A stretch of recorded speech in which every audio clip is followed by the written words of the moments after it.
সমাজ ধ্বংসের পেছনে অনেকগুলো কাজ করে থাকে, যেগুলো ধীরে ধীরে সমাজকে ভিতর থেকে দুর্বল করে দেয়। তার মধ্যে অন্যতম হচ্ছে নৈতিক অবক্ষয়। সততা, বিশ্বস্ততা, শ্রদ্ধাবোধ, সহানুভূতি এই গুণগুলোর অভাব। মিথ্যা বলা, প্রতারণা, দুর্নীতি সমাজকে স্বাভাবিক হয়ে দিতে দেয় না।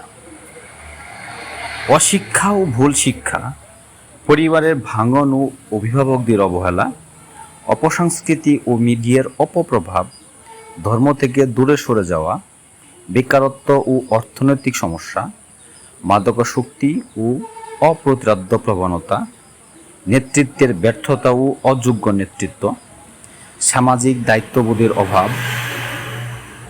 সমাজ ধ্বংস হয় ধীরে ধীরে ভেতর থেকে। একজন ব্যক্তি, একটি পরিবার, একটি এলাকার পরিবর্তন দিয়ে পুরো সমাজের অবস্থাও বদলানো সম্ভব। ইসলাম নৈতিকতা ও সঠিক চর্চার সমাজ গঠনে প্রধান ভূমিকা রাখতে পারে। আসুন একসাথে সমাজ গঠন করি।